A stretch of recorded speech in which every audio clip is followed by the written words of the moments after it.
Okay, in the previous class we have learned about the introduction of light and what is light and what light properties, reflection and refraction, diffraction, and what are the properties of light, laws of reflection. What are the laws of reflection? Angle of incident always equals to the angle of reflection, that is angle I equals to angle R. And what is the second law of reflection? Incident ray, normal line, reflected ray. All the three lines are lies in the same plane. And also we have learned about the characteristics of image forms in a plane mirror. What are the properties? The image size is always equals to the object size, and image distance is always equals to the object distance, and the image looks like in the plane mirror always laterally inverted. These are the properties we have learned in the previous classes. Now we are going to learn about something. Look at the book. Take a large shining spoon. Try to view your face in its curved surface. Do you get the image?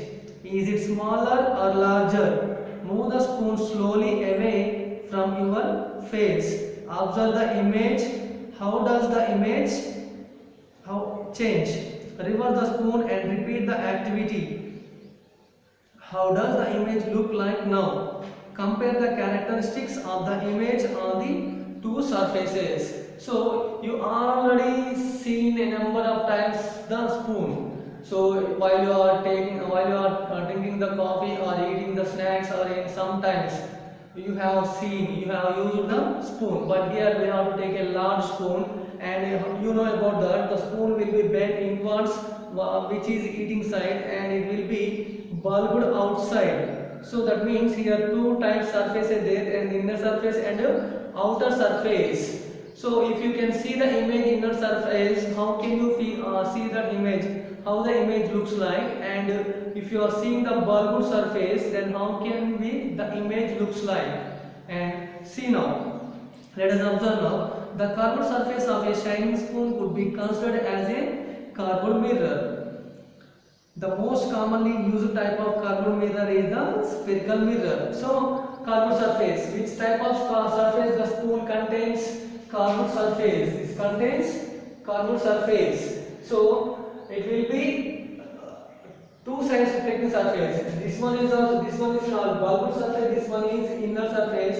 And while you are seeing the image in inner surface, how you can see that? What is the property? What is the size of the image? And what is the properties of image? And while you are seeing the image from the bulbed surface, what is the image looks like? And can you find out any differences between the two sides of the image? That means inner surface image and outer side surface image.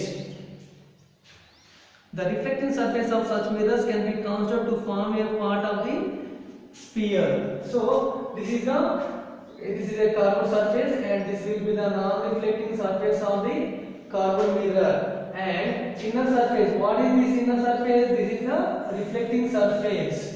This is the reflecting surface, and this reflecting surface is a part of big sphere. Is a part of big sphere.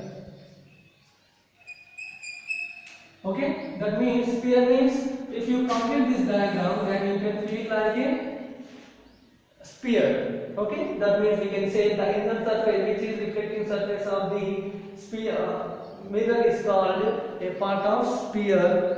And such mirrors whose reflecting surfaces are spherical are called spherical mirrors. And which mirrors contains curved surface mirrors and reflecting surface, at the same time it contains reflecting surface, and those type of mirrors are called spherical mirrors. And today's topic is spherical mirrors. We are going to learn about the spherical mirrors. And what are spherical mirrors means? Simply we can say spherical mirrors are a part of a big sphere. So those are called spherical mirrors. The reflecting surface of a spherical mirror may be curved inwards or outwards. A spherical mirror whose reflecting surface is curved inwards, that is faces towards the center of the sphere, is called a concave mirror. A spherical mirror whose reflecting surface is curved outwards is called a convex mirror. The schematic representation of the mirrors is shown in the figure. You may note in these diagrams that the back of the mirror is shaded. Okay, so how many types of mirrors are here? Two types of spherical mirrors. First one is what? Concave. First one is concave spherical mirror, and second one is what? Convex mirror. Second one is convex mirror. And how can you say which is convex mirror and which is concave mirror, and which is bent inwards?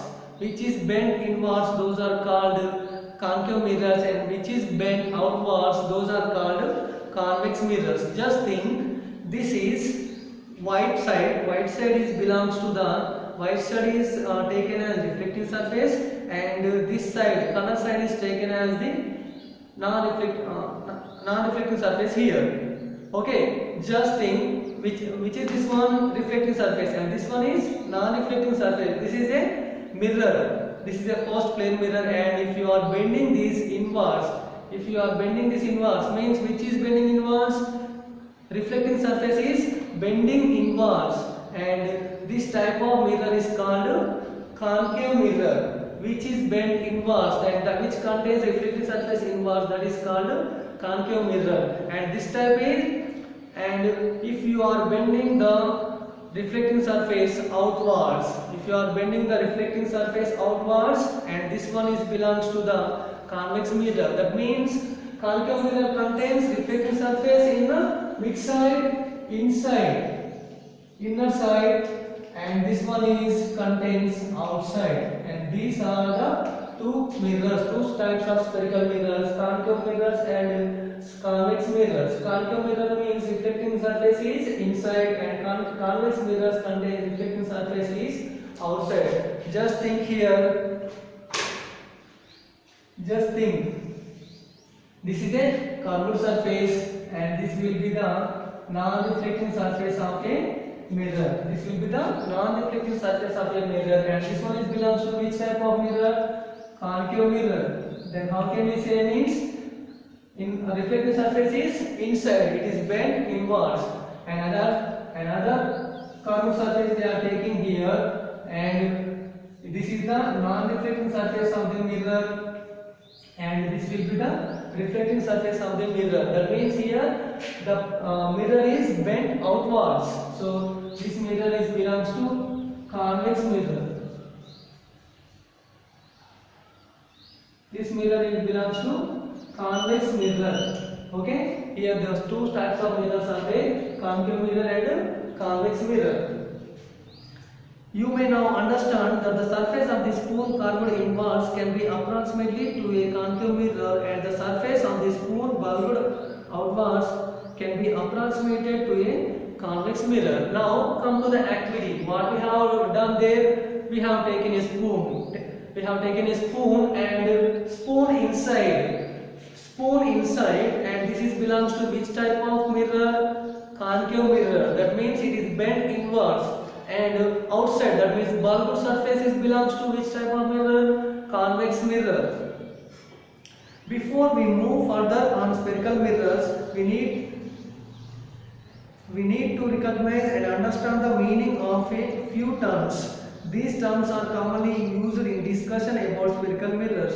The center of the reflecting surface of a spherical mirror is a point called the pole. It lies on the surface of the mirror. The pole is usually represented by the letter P. And if you want to learn about spherical mirrors, before that you need to learn a few terms which are used in this lesson. So those are, in that first one is pole. So pole is always lies in the center of the mirror. The point which contains the center of the mirror is called pole, and this one is indicating by capital P. Next one. The reflecting surface of a spherical mirror forms a part of sphere. This sphere has a center. This point is called the center of curvature of the spherical mirror. It is represented by the letter C. Please note that center of curvature is not a part of the mirror. It lies outside of the reflecting surface. Okay, so the reflecting surface of a spherical mirror. Where is the reflecting surface here? And this one is the reflecting surface, and this one is the reflecting surface of the mirror. For the concave convex mirror, outside the reflecting surface, and for the concave mirror, inside is the reflecting surface. And each mirror is contains of some center point. Some center point this will be here, and this point is called center of curvature. This point is called center of curvature. This point is called as center of curvature. And one thing we have to recognize here, identify here, actually what is on the mirror? Pole is on the mirror. Pole is on the mirror, and the point, the center of the mirror is not lies on the mirror, and it is outside of the mirror. That means, what is this point? This point belongs to the sphere, not belongs to the mirror. So this center of curvature is always outside of the mirror, not lies on the mirror. And next one, the center of the curvature of a concave mirror lies in front of it. However, it lies behind the mirror in case of convex mirror. You may note the radius of the sphere. Okay, so here two types of mirrors are there, and you can observe this one is which type of mirror? Concave mirror. And where is the center of curvature? Inside of the mirror. That means reflecting surface is inside, and this is lies in the inside of the concave mirror. And here if it comes to the convex mirror, and the center of curvature is outside of the mirror. We can say it lies outside of the mirror. For a concave mirror, center of curvature lies inside the mirror, and for a convex mirror, center of curvature lies outside. That means behind the mirror, and it is in front of the mirror, and this one is behind the mirror.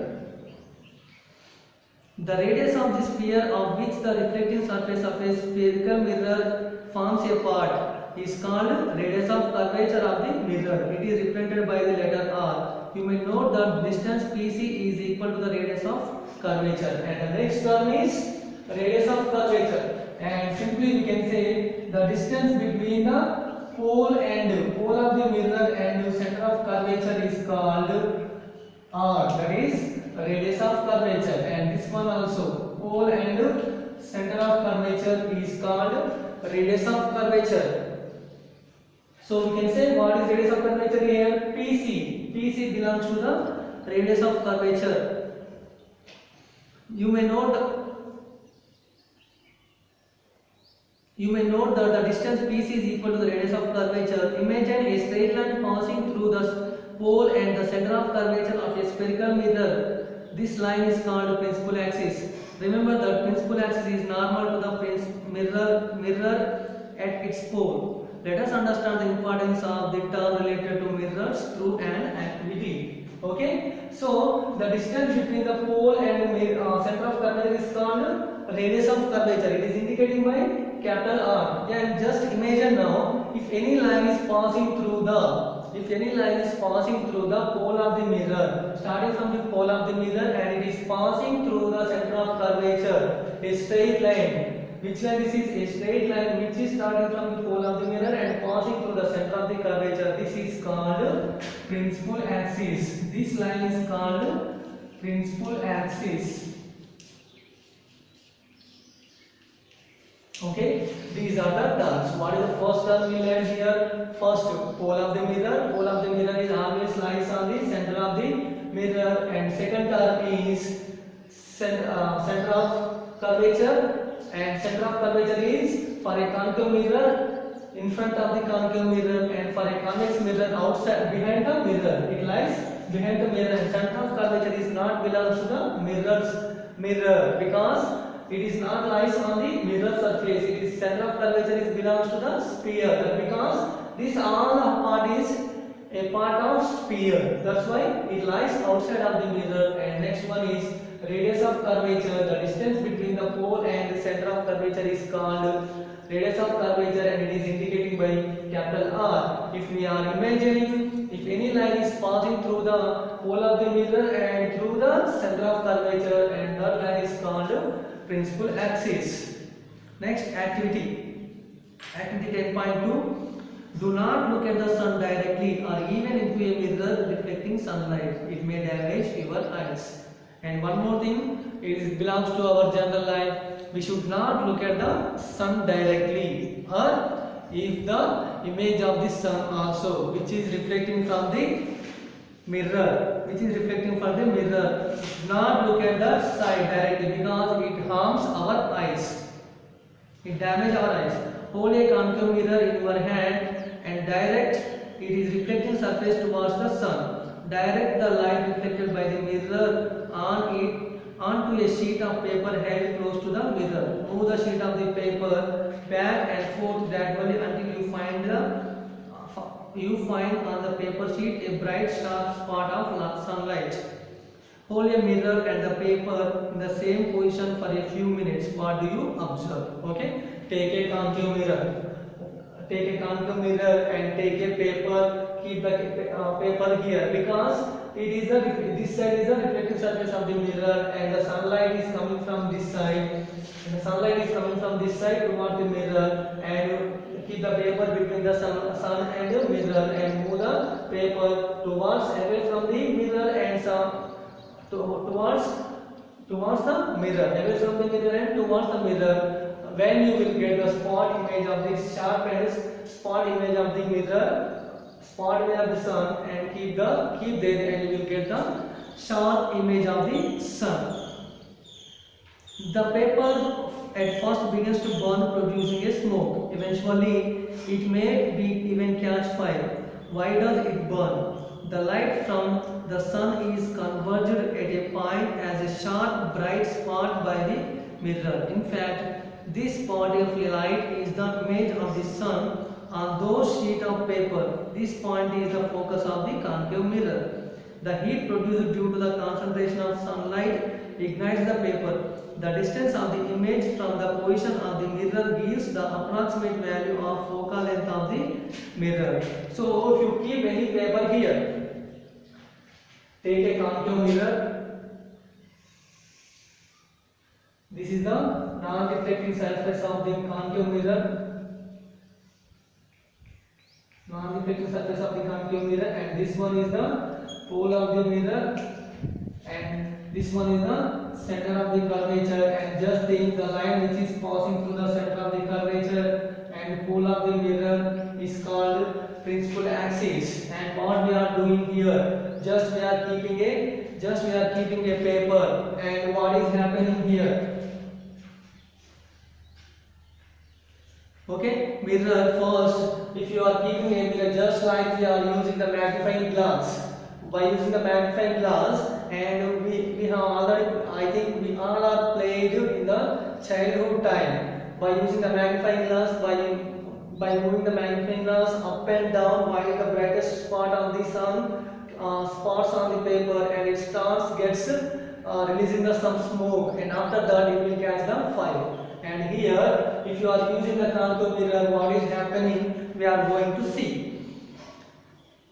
Let us try to understand the observation with the help of a ray diagram. Observe figure closely. A number of rays parallel to the principal axis are falling on a concave mirror. Observe the reflected rays. They all are intersecting at a point on the principal axis of the mirror. This point is called the principal focus of the mirror. Just think, this is a concave mirror, and here a sun is here, and some parallel rays are. This is from infinity distance, and some light rays are coming parallel to the mirror. Some light rays are coming parallel to the mirror, and what is happening here?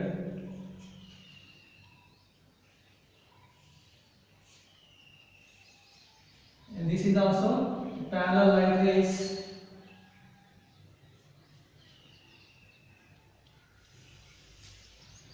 After incident on the mirror surface, what is happening here? They will reflected back. They will be reflected back, and they are converging at one point. They are converging at one point.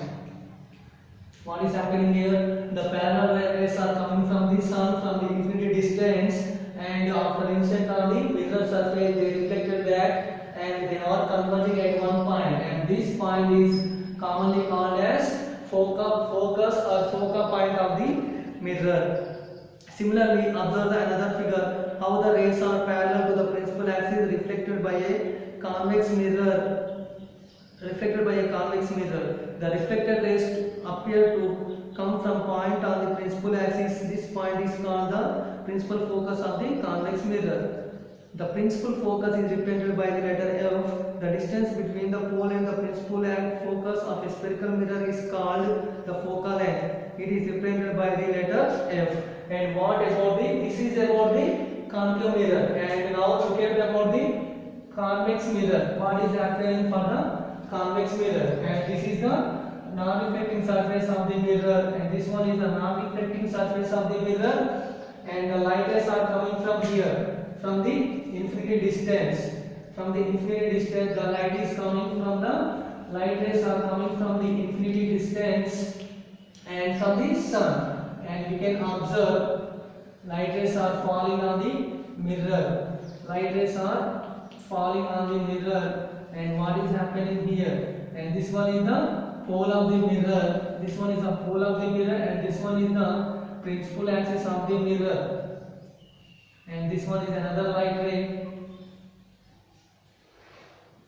Another light ray, which are coming from the infinity distance. And what is happening here? Before this, we have already discussed about that when the light falls on the convex mirror, they are not converging. They are diverging at some distance. They are diverging at some distance.